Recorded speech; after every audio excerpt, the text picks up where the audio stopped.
So dear student, एक लंबे समय के बाद आज हम फिर मिल रहे हैं। काफी लंबा समय हो गया है, शायद भूल गए होंगे, लेकिन ऐसा होगा नहीं। मैं तुम्हें भूलने नहीं दूंगी। फिर से याद दिलाने के लिए मैं आज फिर तुम्हारे साथ हूँ। आज हम नया चैप्टर पढ़ रहे हैं लैंग्वेज का, कक्षा 10 का, जिसका नाम है रस। कक्षा तो शायद मैं ये वाला पाठ आपको पढ़ा चुकी हूँ, लेकिन आप सभी के अनुरोध पर कि मैम आप इसका वीडियो बना दीजिए ताकि हमको जब भी जरूरत हो हम इसे देख सकें। मैं प्रयास कर रही हूँ कि आगे जब परीक्षा होगी तो आपके लिए ये निश्चित रूप से महत्वपूर्ण होगा। तो आज हम शुरू कर रहे हैं नया पाठ, जिसका नाम है रस। जैसा कि इसके नाम से ही पता चलता है, रस मीन्स जूस। जूस मीन्स आहा, जिसका हमको बहुत अच्छे से आनंद आता है। तो जब हम किसी कविता को पढ़ते हैं, सुनते हैं, लिखते हैं, उससे भी हमको आनंद की अनुभूति होती है और उसी आनंद को रस कहते हैं। तो रस क्या है? जो हमारे मन के भाव होते हैं, मन के भावों को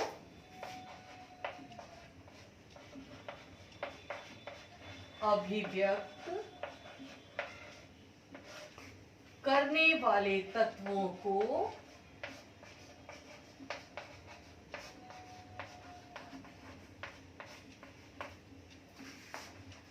रस कहते हैं। ठीक है, यानी क्या हो गया रस? किसी कविता को, काव्यकृति को, काव्यांश को, ठीक है, यानी पोएट्री पोर्शन कोई भी हो, किसी भी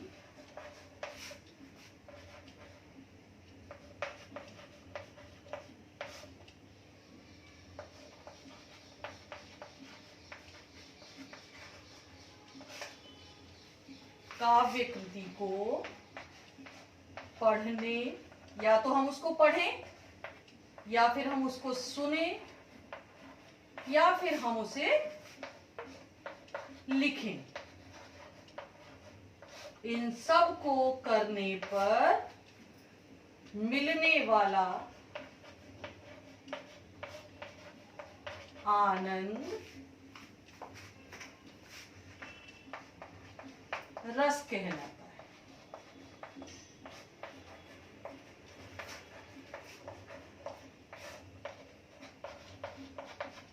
ठीक है बेटा, तो रस क्या होता है? जो हमारे मन की भावनाएं हैं, फीलिंग्स हैं, उनको अनुभव कराने वाला तत्व, जिस चीज से वो हम महसूस कर सके, उसको रस कहते हैं।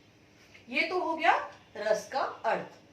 अब केवल अर्थ से तो काम नहीं चलेगा, उसके अलावा क्या है?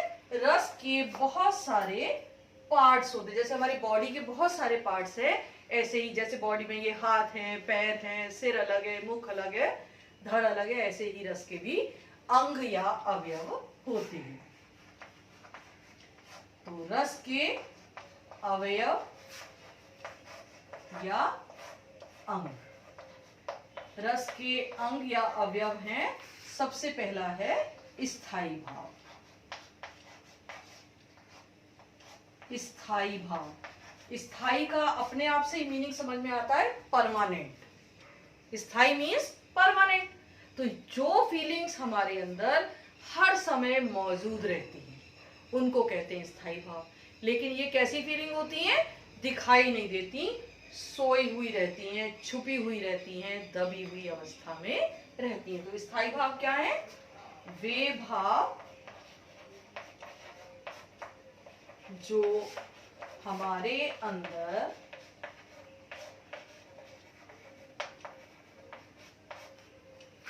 हमेशा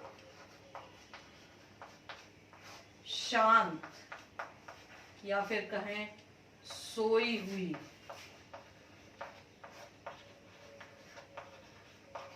अवस्था में रहते हैं।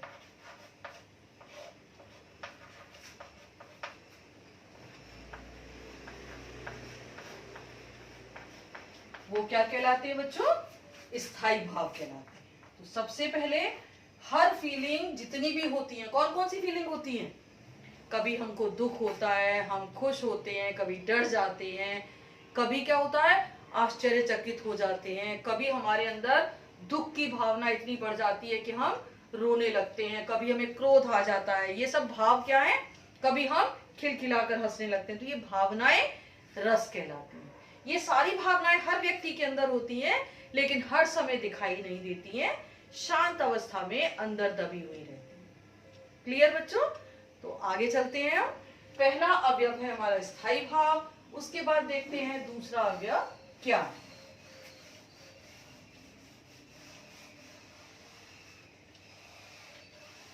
इसका दूसरा अवयव है संचारी भाव।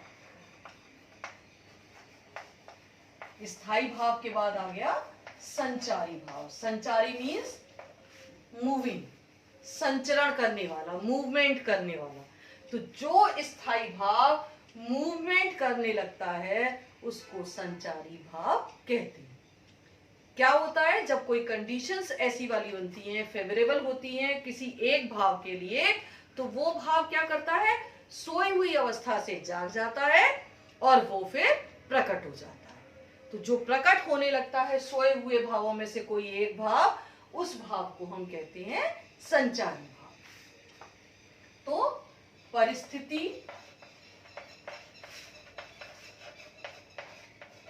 परिस्थितियों के अनुसार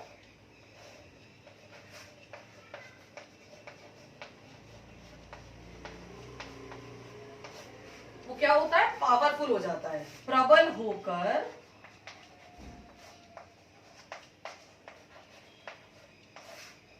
जाग जाने या प्रकट होने वाला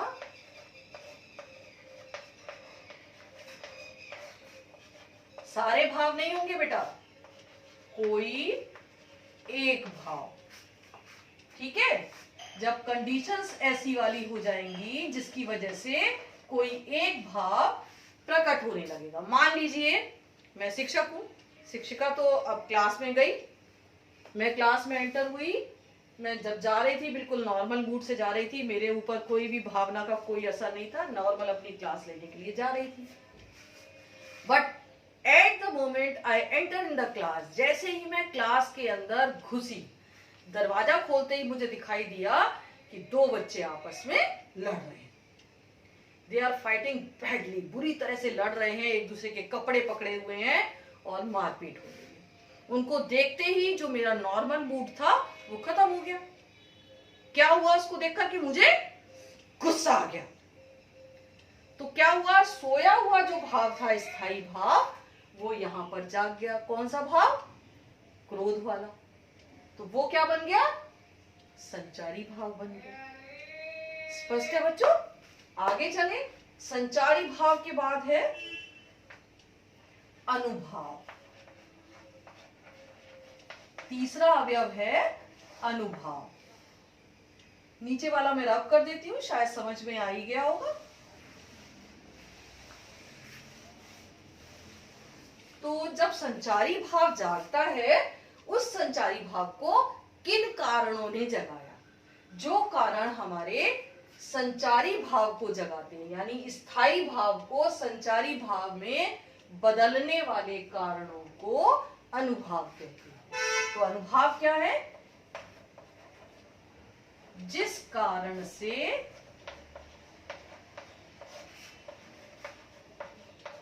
स्थायी भाव क्या बन गया बच्चों, संचारी भाव में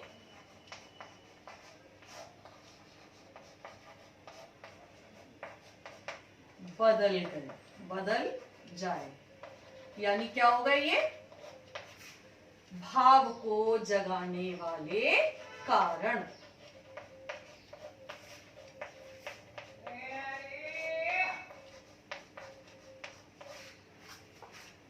क्लियर बच्चों? तो अनुभव क्या होगा, कारण जिसकी वजह से हमारा संचारी भाव जाग गया। अब जब मैं क्लास में गई तो किस कारण से मुझे गुस्सा आया, जब मैंने बच्चों को आपस में लड़ते हुए देखा। तो लड़ाई क्या हो गई, अनुभाव हो गई, जिसकी वजह से मेरा क्रोध जाग गया। क्लियर बच्चों? उसके बाद चौथा कारण है चौथा अवयव है सॉरी विभाव। अब क्या हुआ, जब मेरा क्रोध जाग गया तो मैं फिर रिएक्ट करूंगी, है ना। जब कोई भी घटना होती है तो उसके अगेंस्ट हम जो हमारा रिएक्शन आता है उसको विभाव कहते हैं। तो क्या हुआ, संचारी भाव के अनुसार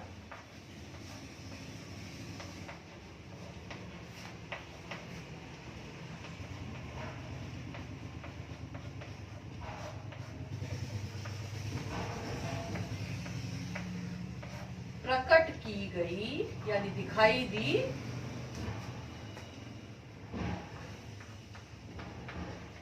प्रतिक्रिया। प्रतिक्रिया मीन्स रिएक्शन।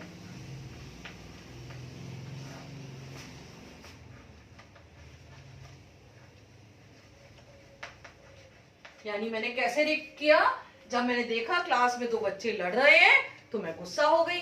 गुस्सा हुई तो क्या हुआ, मेरी आंखें गुस्से से लाल हो गई, शरीर कांपने लगा और मैं जोर से चिल्लाई, शट अप, क्या हो रहा है, शांत हो जाओ, हटिए यहां से। ये सब क्या है, रिएक्शंस, जिनको क्या कहेंगे, विभाव। तो मैं समझती हूं आपको रस के चारों अवयव अब स्पष्ट रूप से समझ में आ गए होंगे। आगे चलें बच्चों, तो अब देखते हैं रस के भेद कौन कौन से हैं। शुरू करते हैं टाइप्स ऑफ रस।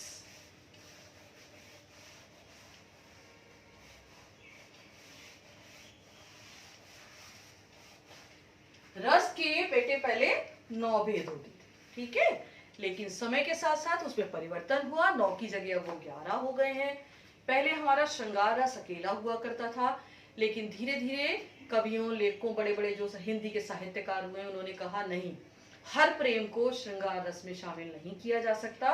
जो माता पिता का प्रेम होता है उसको हमने एक अलग नाम दे दिया, जो हमारा 10वां रस बन गया, उसको कहते हैं वात्सल्य रस। और 11वां रस हमने भक्ति रस और शांत रस को अलग अलग कर दिया। शांत रस से हमने भक्ति रस को अलग निकाल दिया कि शांत अवस्था तो कोई भी हो सकती है, लेकिन ईश्वर की भक्ति एक अलग चीज है।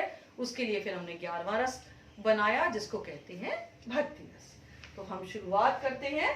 सबसे पहले अभी 15 अगस्त निकल के गया है, बात कर लेते हैं वीर रस की, ठीक है बेटा। हर रस का अपना एक स्थायी भाव होता है, हमने स्थायी भाव अभी देखे हैं ना। तो स्थायी भाव हर रस का होता है। जो बोर्ड की परीक्षा होती है उसमें भी ऐसा ही होता है कि जो 4 प्रश्न 4 अंक के आते हैं, एक प्रश्न रस पहचानने के लिए आता है, उसमें बताना होता है कौन सा रस है। एक प्रश्न आता है जिसमें आपको रस का स्थायी भाव बताना आता है, एक एग्जाम्पल लिखने के लिए आता है। तो आपको हर चीज को उतनी ही ध्यान से देखना है। जो हमारा वीर रस है उसका स्थायी भाव है उत्साह। जब हमारे अंदर वीरता की भावना जागती है तो जोश जाग जाता है। उत्साह मीन्स जोश। उत्साह क्या है वीर रस का, स्थायी भाव। क्या होता है, अभी 15 अगस्त आया था तो क्या था, हर दिन सुबह सुबह से क्या चलने शुरू हो गए थे, देशभक्ति के गीत शुरू हो गए थे, लोगों की स्पीचेस आ रही थी। उन सबको सुनकर हमारे अंदर भी जो सोया हुआ देश प्रेम का भाव है वो फिर से जाग गया था। हम भी ये चाहते थे और अभी भी आगे पूरा जीवन हमको जो चाहना चाहिए, लेकिन कुछ समय के लिए वो भावना बहुत प्रबल हो गई थी। तो किसने किया ये वाला काम, 15 अगस्त के दिन ने, स्वतंत्रता दिवस के नाम से ही हमारे अंदर क्या हुआ, देश प्रेम की भावना जागृत हो गई। तो हर रस का एक उदाहरण में यहाँ पर जनरल जो बहुत ऐसा वाला होगा आपको आसानी से याद भी हो जाए और आपने सुना भी हो, वो यहाँ आपको समझाने का प्रयास करूंगी। तो वीर रस का मैं एक एग्जांपल दे रही हूँ। हम सब ने बचपन में पढ़ा है और नाम तो सुना ही सुना है सभी ने, कौन सा, लक्ष्मीबाई का, झांसी की रानी लक्ष्मीबाई। तो उनका एक एग्जाम्पल है, बहुत कॉमन है, सुना हुआ है। अब सामने नहीं हो इसलिए मैं आपसे नहीं कह सकती कि मेरे साथ साथ आप भी बोलो, तो हम कर रहे हैं। बुंदेले हर बोलो के मुंह हमने सुनी कहानी थी, याद आ गया, हाँ, बुंदेले हर बोलो के मुंह।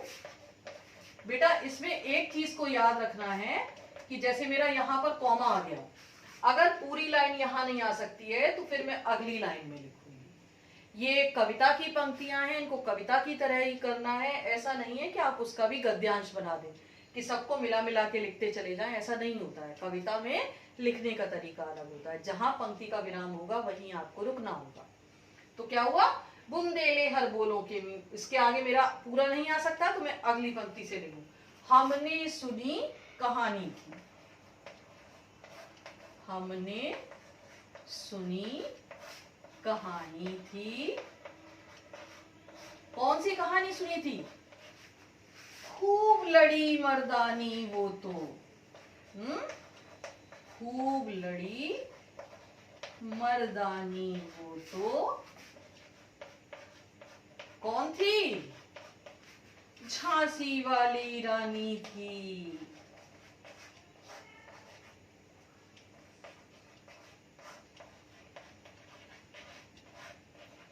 तो स्पष्ट है।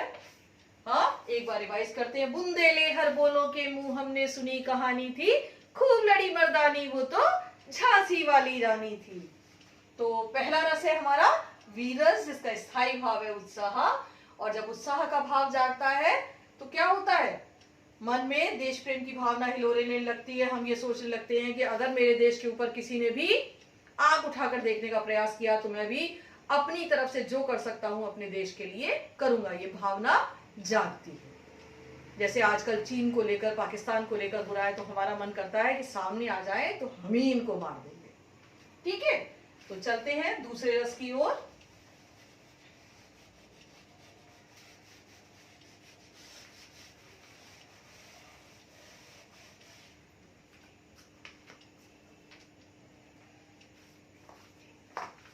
दूसरा रस है बेटा श्रृंगार रस। बेटा इसमें लिखते में ध्यान रखना है, यहां पर रा नहीं लगाना है। ठीक है, ये रा नहीं आएगा, ये श्रृंगार है। इसमें जो स्वर है वो री है, इसको ऐसे लिखा जाता है, श्रृंगार रस। समझ रहे हो? श्रृंगार मीन्स प्रेम। अरे इस उम्र में तो हम सभी इससे परिचित हैं, है ना। माता पिता बुरे, लेकिन जो हमारी फीलिंग है वो सबसे ऊपर हो जाती है और कहीं ना कहीं क्रश हो ही जाता है। तो जो श्रृंगार रस है उसका स्थायी भाव है रति। रति क्या है? श्रृंगार रस का स्थायी भाव।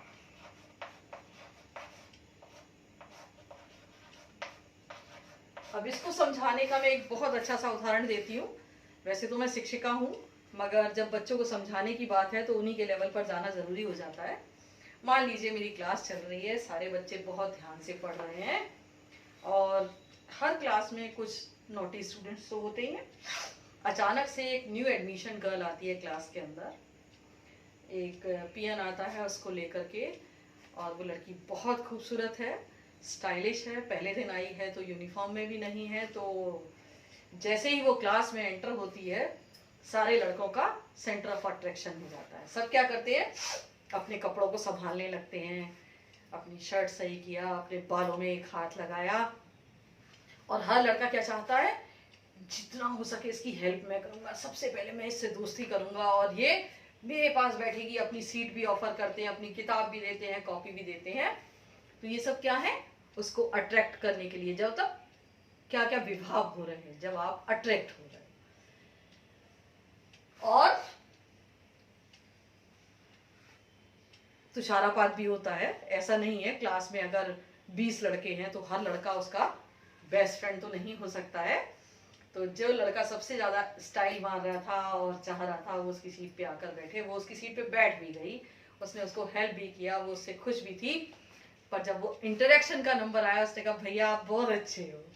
देन व्हाट हैपेंड, सारी क्लास खिलखिला के हंसने लगती है। तो श्रृंगार रस का स्थायी भाव है रति। देखते हैं इसका एग्जाम्पल।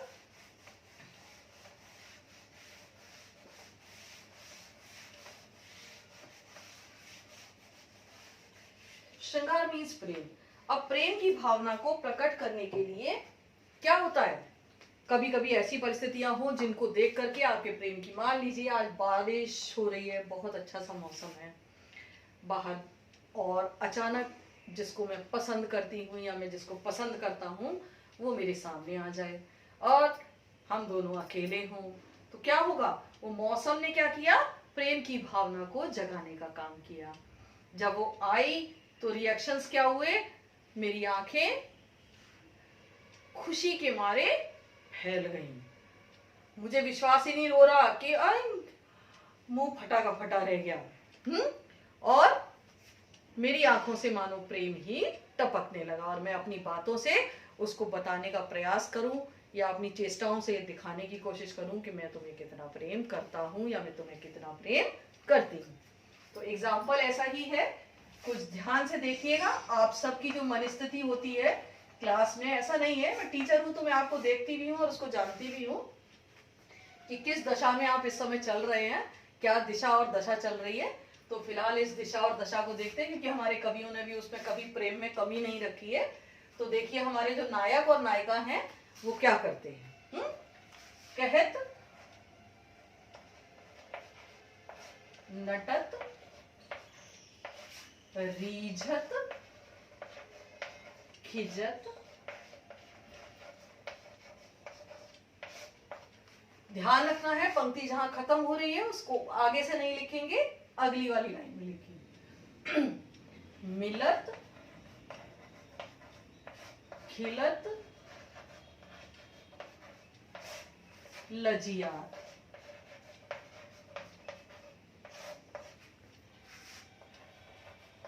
भरे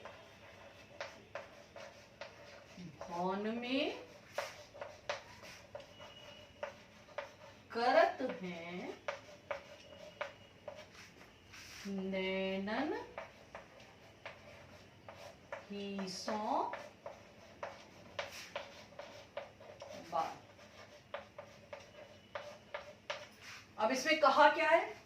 एक प्रेमी है, प्रेमिका है, सारा हॉल जैसे क्लास में सब लोग बैठे रहते हैं और आप लोग आंखों ही आंखों में बात करते हो, बस उसी को स्पष्ट किया है हमारे कवि ने, बिहारी जी ने, कि जो नायक और नायिका हैं, प्रेमी और प्रेमिका हैं, भरे हुए भवन में बैठे हैं जहां बहुत सारे लोग बैठे हैं, लेकिन वो क्या कर रहे हैं? कह, आंखों ही आंखों में, नैनन ही सो बात, आंखों से ही बात कर रहे हैं। क्या कर रहे हैं? कह, नायक नायिका से कुछ कह रहा है। नटक, नायिका उसके लिए मना कर रही है। और फिर रीझक, उसकी इस अदा पर, उसकी इस स्टाइल पर जो नायक है वो उस पर लट्टू हुआ जा रहा है। खिजक, उसको मुस्कुराता देख करके जो हमारी नायिका है वो खींच रही है, खिसिया रही है, बस मैं तुम्हें देख ही लूंगी। मिलत, दोनों की आंखें एक दूसरे से मिलती हैं। खिलत, दोनों प्रसन्न हो जाते हैं। लज्जात, और जब देखते हैं कि सब लोग उन्हें देख रहे हैं तो दोनों शर्मा जाते हैं। भरे भवन में, भरे हुए भवन में, करत है, कर रहे हैं, नैनन ही सो बात, आंखों ही आंखों में बातें। ऐसा होता है ना, क्लास में भी तो करते हो आंखों में बातें। तो जो कंडीशन से अनुभाव और विभाव क्या हुए? नायक और नायिका की आंखों का मिलना क्या हुआ, और उसके बाद उनका क्या क्या करना, विभाग हो गया, बातें करना, मना करना, रीझना, खिसियाना, आंखों का मिलना और प्रसन्न हो जाना, ये सब क्या है? विभाग। स्पष्ट है बेटा? लेकिन प्रेम में हमेशा केवल मिलन ही नहीं होता है, कभी कभी हमें अलग भी होना पड़ता है। तो जो श्रृंगार रस है उसके दो भेद होते हैं।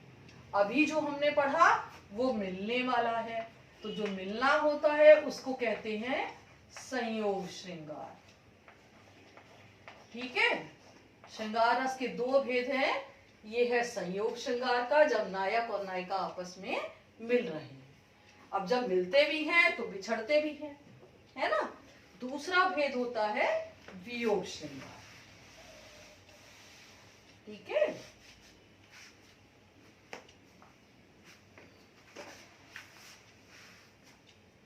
तो जो दूसरा उदाहरण है वो है वियोग श्रृंगार का। वियोग माने बिछड़ना।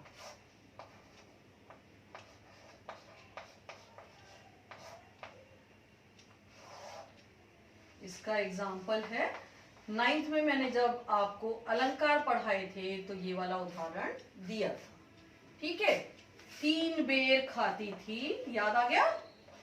3 बेर खाती थी, वो 3 बेर खाती है।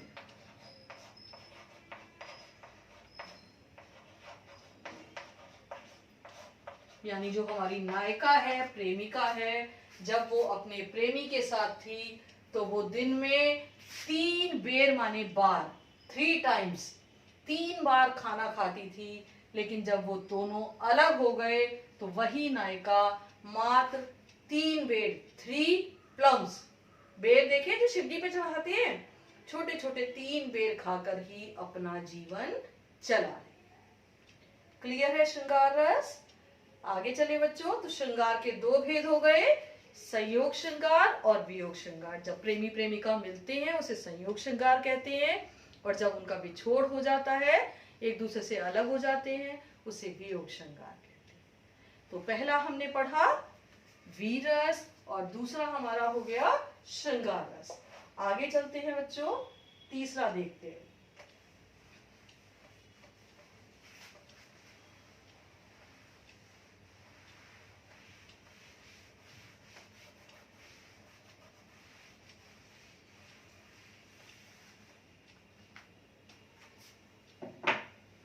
तो तीसरा रस है रौद्र रस, और आप ही तो शिक्षिका ही रौद्र रस का बहुत चलता फिरता रूप है? बहुत गुस्सा करती हूँ ना मैं आप सब पर। तो रौद्र रस का स्थायी भाव है क्रोध। ठीक है, क्रोध क्या है रौद्र रस का? स्थायी भाव।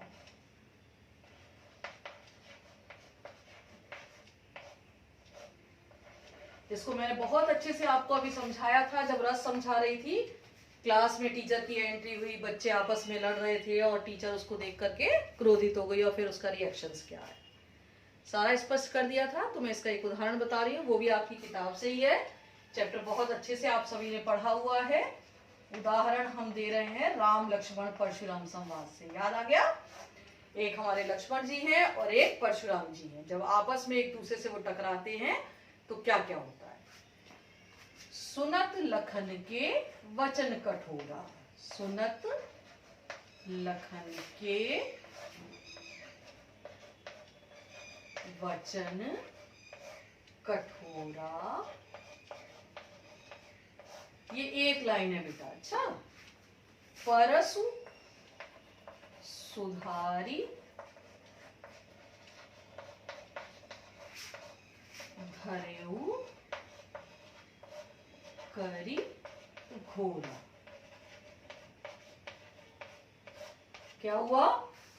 लक्ष्मण के कठोर वचनों को सुनकर परशुराम जी ने अपने भयानक फरसे को संभाला, हाथ में उठा लिया। गुस्सा हो गए, किस लिए? क्योंकि बहुत से अपशब्द लक्ष्मण उनको कह रहे थे, उनका अपमान कर रहे थे। तो उन्होंने लक्ष्मण का वध करने के लिए अपने फरसे को उठा लिया। रिएक्शंस अपने आप समझ में आ गया, विभाग समझ में आ गया। उन्होंने क्या किया? अपने फरसे को उठा लिया। अनुभाव क्या है? लक्ष्मण के कठोर वचन। क्लियर बेटा? स्पष्ट है? आगे चलते हैं। चौथा रस है भयानक रस।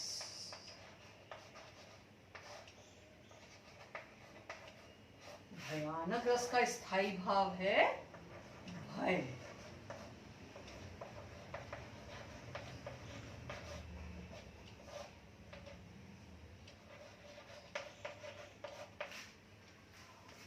क्या हुआ? क्लास चल रही थी, अचानक से क्लास में एक बड़ा सा अजगर या काला सा सांप निकल आया। उसको देखकर क्या हुआ? सारे बच्चे डर गए। भय डर को ही कहते हैं ना, पर्यायवाची है। सब बच्चे डर गए तो क्या हुआ? मुंह फट गया, आंखें बिल्कुल बाहर निकलने को हो गई, कांपने लगे, और कोई कोई बच्चा तो मूर्छित होकर के गिर ही गया, बेहोश हो गया। हाँ, ये सब क्या थे? रिएक्शंस क्या क्या होती, किसको देखकर हुए? भयानक जो भी जीव, डरावनी चीज दिखाई दे गई। भूत देख लिया, जो हम कल्पना करते हैं, भूत होता नहीं है। ठीक है, तो इसका उदाहरण है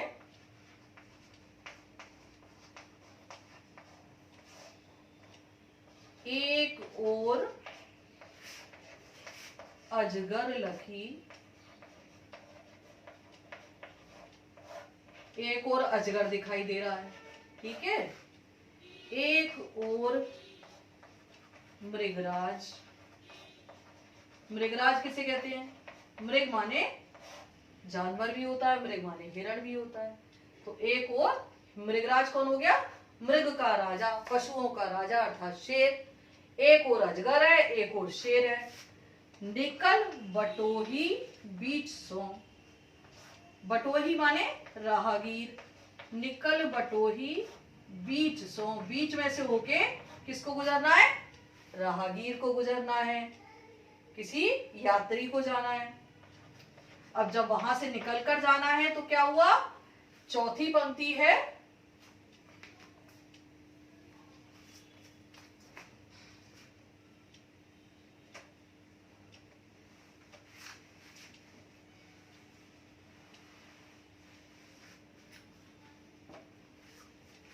निकल बटोही बीच सो परयो मूर्छा खाए। जो राहगीर है उनके बीच से निकलते हुए मूर्छित होकर गिर गया। आपको समझ में आ गया होगा अनुभाव क्या है? एक अजगर और दूसरा शेर, ये तो हमारे अनुभाव हो गए। और फिर विभाव क्या हुआ? मूर्छित होकर गिर जाना। स्पष्ट है बेटा? तो चौथा रस हो गया हमारा भयानक रस। भूल तो नहीं गए हो ना? पहला रस कौन सा पढ़ा था? वीर रस। दूसरा हमने पढ़ा श्रृंगार रस। तीसरा रस तो क्या था भाई? हाँ, रौद्र रस। अच्छा, और चौथा भयानक रस। ठीक है, चलिए आगे चलते हैं हम। पहले रब कर लेते हैं साथ में ही, ताकि परेशानी ना हो। पूरा बोर्ड मिलेगा हमको फिर।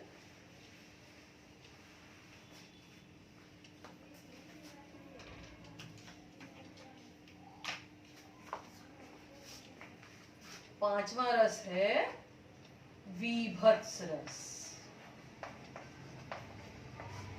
वीभत्स रस का स्थायी भाव है घृणा।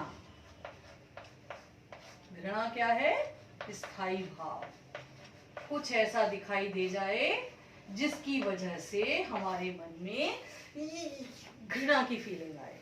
मान लीजिए मैं सुबह घर से निकली इस विद्यालय जाने के लिए, तो मैं बस पकड़ने के लिए स्टॉप पर खड़ी थी, तभी एक बड़ा सा वाहन आया और क्या हुआ? सड़क पर एक कुत्ता जो क्रॉस कर रहा था उसको कुचलता हुआ चला गया। और उसको केवल कुचला नहीं, उसके कुचलने से क्या हुआ? भारी वाहन जब उसके ऊपर से गुजरा, उसकी आंतें बाहर निकल के चली गई, आंख अलग पड़े थे, और उस पर से भी वहां पर आकर के कौवे उसको खींच खींच कर खाने लगे। उसको देख करके थोड़ी देर के लिए अंदर से ऐसा लगा यहाँ से भाग जाओ, देख नहीं सकते उसको। वो भाव, जो भाव होता है वो होता है घृणा। तो इसका जो उदाहरण है बेटा क्लास में मैंने कराया है, तो ये सब आपकी सुविधा के लिए है। देखिएगा तो याद भी कीजिएगा साथ में, ठीक है? आंख निकास, निकास माने निकाल कर, उड़ जाते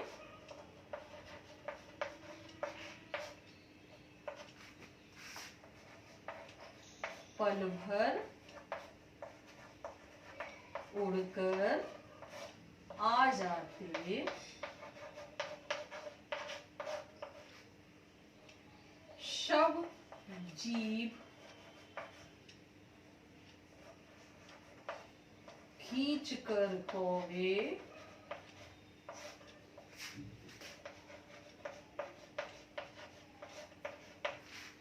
चुभला चुभला कर खाते।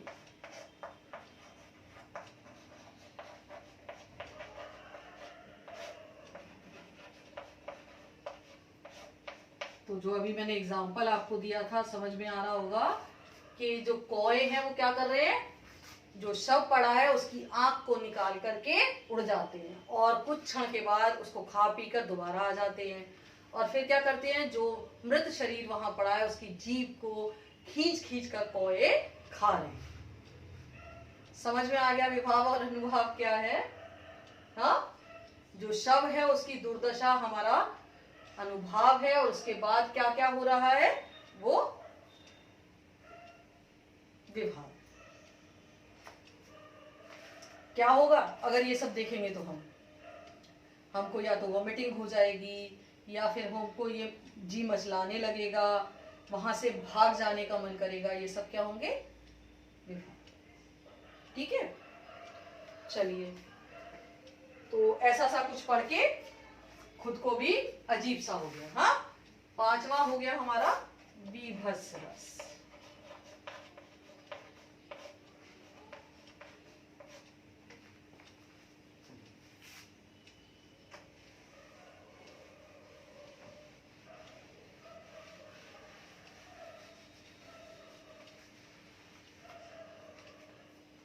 चलिए,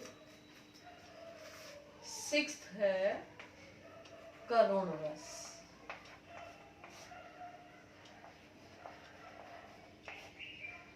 करुण रस का स्थायी भाव है शोक। शोक क्या है करुण रस का स्थायी भाव? करुणा की भावना कब आती है? जब हमारा कोई अपना हमसे बिछड़ जाता है, दूर हो जाता है, तब क्या होता है? हमारे मन में दुख भर जाता है। हाँ, जब अपने से बिछो होता है तो थोड़ी देर के लिए क्या करता है, कोई हमसे बात ना करे, हमारी आंखों के आंसू नहीं रुकते हैं, हमको चारों ओर वही व्यक्ति दिखाई देने लगता है जिससे हम अलग हुए। खाने पीने का मन नहीं करता, ऐसा लगता है सब मुझसे दूर हो जाए, मैं अकेले बैठ लूं, अंधेरे में कहीं बैठ जाऊं, लाइट अच्छी नहीं लगती और रोने का मन। ठीक है, तो ये भी हमारे चैप्टर का ही है एक उदाहरण, लेकिन फिलहाल आपके पाठ्यक्रम में नहीं है, हटा दिया गया है। तो बहुत आसान सा है, याद कीजिएगा। ठीक है, छाया मत छूना। बेटा ध्यान देना, मैंने कहा क्या किया है? मन होगा दुख दूना। क्या कहना चाहते हैं? छाया मीन्स परछाइयां। परछाइयों के पीछे नहीं भागना चाहिए। अगर हम परछाई के पीछे भागेंगे तो सिवाय दुख के हमें कुछ भी नहीं मिलेगा। अर्थात जो चला गया वो लौट के नहीं आ सकता, उसके साथ जाया नहीं जा सकता, हमको वर्तमान में ही जीना पड़ेगा। स्पष्ट है बेटा? तो 7th है हमारा, 6th हो गया, यहां पर लिखते जा रहे हैं बेटा हम साथ में ताकि आप भूलो नहीं। 7th हो गया हमारा अद्भुत रस।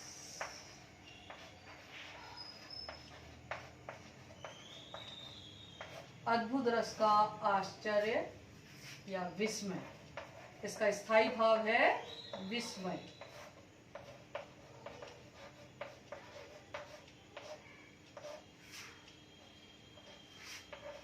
कुछ ऐसा जिसको देख करके हम आश्चर्यचकित हो जाएं, हमारी आंखें हाँ ये हाँ, हमारे रिएक्शंस आए ऐसे वाले।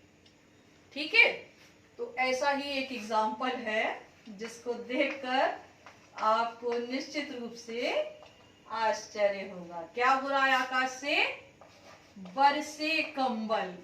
पानी की जगह क्या बरस रहे हैं? कंबल बरस रहे हैं। भीजे पानी, पानी भीग रहा है। ठीक है, पानी जो दूसरों को भिगोता है वो बारिश से भीग रहा है।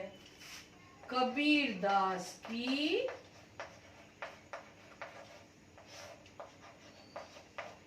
उल्टी बारी, यानी क्या है? सब उल्टा ही है।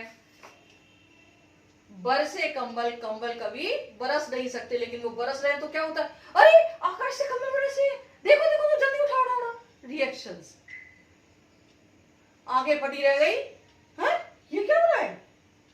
तो ये सब क्या है? विभाव हो गए। अनुभाव क्या है? कंबलों का बरसना, पानी का भीगना। क्लियर? चलिए तो आगे चलते हैं। ये हो गया हमारा 7th अद्भुत रस।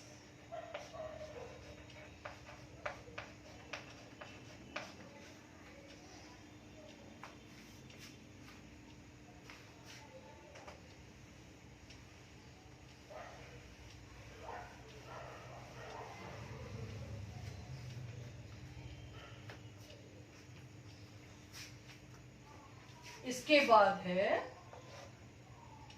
8वां रस, हा हा हा, हास्य रस। जीवन में अगर हंसी ना हो तो मनुष्य जी ही नहीं सकता। दुनिया के दुख दर्द को झेलते झेलते अगर मुस्कुराने और हंसने की वजह ना मिले तो जीवन समाप्त प्राय हो जाएगा। तो हंसना मुस्कुराना बहुत जरूरी है, इसीलिए हमेशा हंसिए मुस्कुराइए। ऐसे मौके जब मिले तो उसमें संकोच मत कीजिए हंसने में। हास्य रस का स्थायी भाव है हास। हास क्या है बेटा? स्थायी भाव। और इसका जो उदाहरण है वो निश्चित रूप से आपको हंसा देगा। हाँ, तो उदाहरण देखते हैं क्या है बेटा।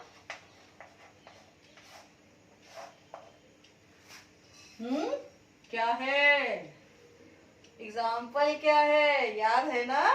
हाँ, हाथी जैसा शरीर,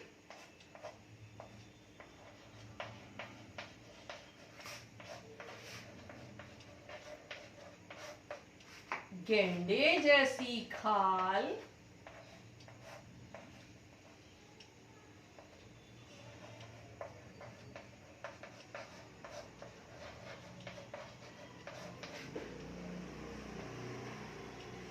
तरबूज जैसी खोपड़ी,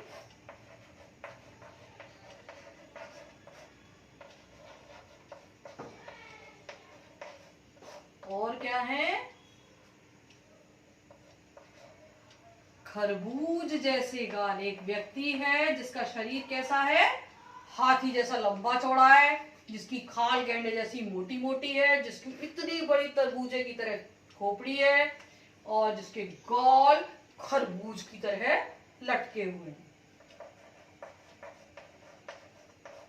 तो सुनकर हंसी आ ही रही है, जैसा कि समझ में आ रहा है। हंसने का कारण कैसा है? एक ऐसा व्यक्ति जिसका डील डॉल ऐसा है, उसकी वजह से क्या होगा? हंसते हंसते हम लोटपोट हो जाएंगे, हंसी रुकेगी नहीं, हा हा हा हा जोर जोर से हंसने लगेंगे, प्रसन्न हो जाएंगे, वो सब विभाग हो जाएंगे। ठीक है। 9वां है शांत रस। शांत रस का स्थायी भाव है निर्वेद। शांत रस का स्थायी भाव है निर्वेद। कभी कभी जब जीवन से हम विरक्त होने लगते हैं, बहुत ज्यादा दुख बढ़ जाते हैं, तो सारी दुनिया से मोह माया खत्म हो जाती है। ऐसा लगता है सब कुछ छोड़ दो, केवल किसकी तरफ चलो? भक्ति की तरफ चलो। इसी में एक भक्ति रस भी शामिल था, जिसको बाद में अलग कर दिया गया, क्योंकि हर व्यक्ति दुखों से भागता नहीं है। कुछ लोग जीवन के अंतिम पड़ाव पर पहुंचकर, या बल्कि कहें कि जीवन के प्रारंभ से ही ईश्वर को अपने जीवन में स्थान देते हैं, इसीलिए भक्ति रस को अलग किया गया। तो शांत रस क्या है?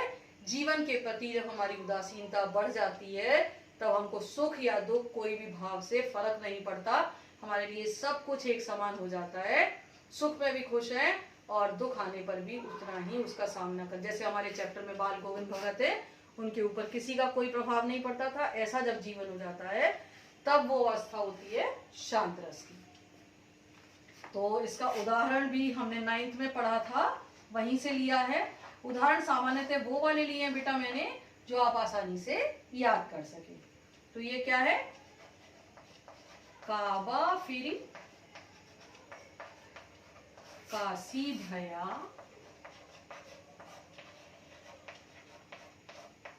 राम ही भया रही। ये बेटा देखो, मैंने यहां तक एक ही पंक्ति में लिखा है, इसलिए इसको साथ में लिखा है। आपका अगर यहाँ के बाद जगह कम है तो उसको दूसरी पंक्ति में लिखते हैं। ठीक है। मोट चून मैदा भया,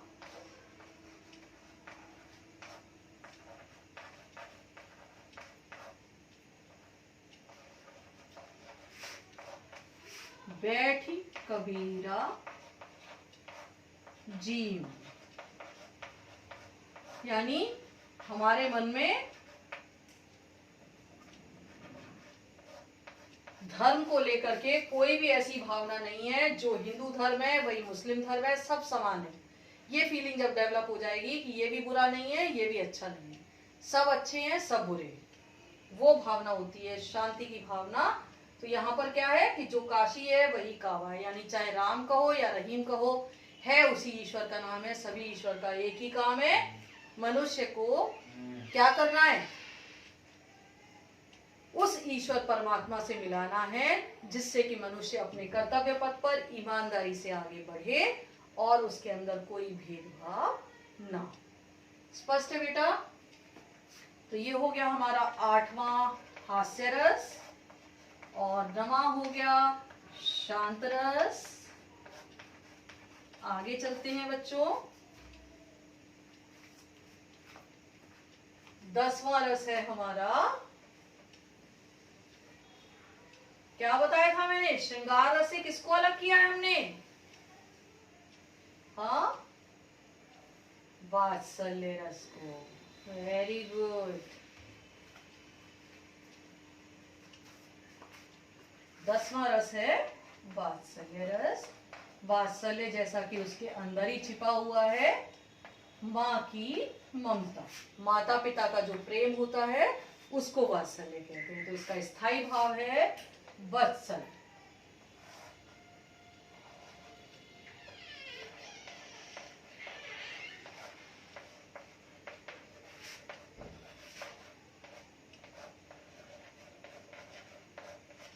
और वात्सल्य रस के हिंदी भाषा के सबसे प्रसिद्ध कवि हैं सूरदास, जिन्होंने कृष्ण के बचपन की लीलाओं का बहुत ही सुंदर तरीके से वर्णन किया है। उनको वात्सल्य रस का सर्वश्रेष्ठ कवि कहा जाता है। तो यहाँ पर एक छोटा सा एग्जाम्पल, कोई भी जो बच्चे की लीलाओं से संबंधित है, जिसमें जैसे यशोदा मैया से जो कृष्ण छल कपट करते थे बचपन में, उनसे हट करते थे, वो सब किस में आएंगी? वात्सल्य रस में आएंगी। ठीक है, तो यहाँ पर एक छोटा सा उन्हीं के जीवन से संबंधित पंक्तियां हैं, और हमारे स्कूल में हमारे बच्चों ने बहुत बार इसको गाया भी है, तो आपने सुना भी है, इसीलिए मैंने वही उदाहरण लिया है। जागिए ब्रिजराज कुंवर, ब्रिज के कुंवर कौन? श्री कृष्ण। कमल कुसुम, कमल के फूल, कमल कुसुम फूल, इतना याद आसानी से हो जाएगा। हे कृष्ण आप जागिए, क्योंकि अब तो कमल के पुष्प भी जाग चुके हैं, खिल गए। ठीक है, और अंतिम है हमारा भक्ति रस। भक्ति रस का स्थायी भाव है भगवत भक्ति। कुछ लोग इसके लिए भी रति लिख देते हैं, लेकिन रति इसका उपयुक्त नहीं है। एग्जाम्पल, इसका जो स्थायी भाव है वो भगवत भक्ति है। ये क्या है इसका स्थायी भाव? और उदाहरण है, सबको याद है अभी एक पिक्चर आई थी, उसको मत मिला देना, मतलब मैं तो केवल उसके आधार पे आपको सिखाने की कोशिश कर रही हूँ, ऐसा ना हो आप उसी को लिख दो। ठीक है, पायोजी मैंने, मीराबाई का बहुत ही अच्छा सा पद है, पायोजी मैंने राम रतन धन पायो। मैंने क्या पा लिया है? राम रतन रूपी धन को पा लिया है। ईश्वर की भक्ति में मीरा पूरी तरह विलीन हो गई थी, उनको कृष्ण के अलावा किसी और से कोई लेना देना नहीं था। तो ये हमारे 9 हो गए। 10वां हो गया हमारा वात्सल्य, और 11वां हो गया भक्ति रस। तो मैं समझती हूँ कि अब आप रस में कहीं भी परेशान नहीं होंगे। जब भी आपको आवश्यकता होगी ये सब आपकी मदद करेगा। तो बच्चों फिर मिलते हैं अगले वीडियो में। Have a nice day. अपना ध्यान रखिएगा और हाँ, केवल इसे देखना नहीं है, लाइक भी करना है और सब्सक्राइब भी करना है। Take care of yourself.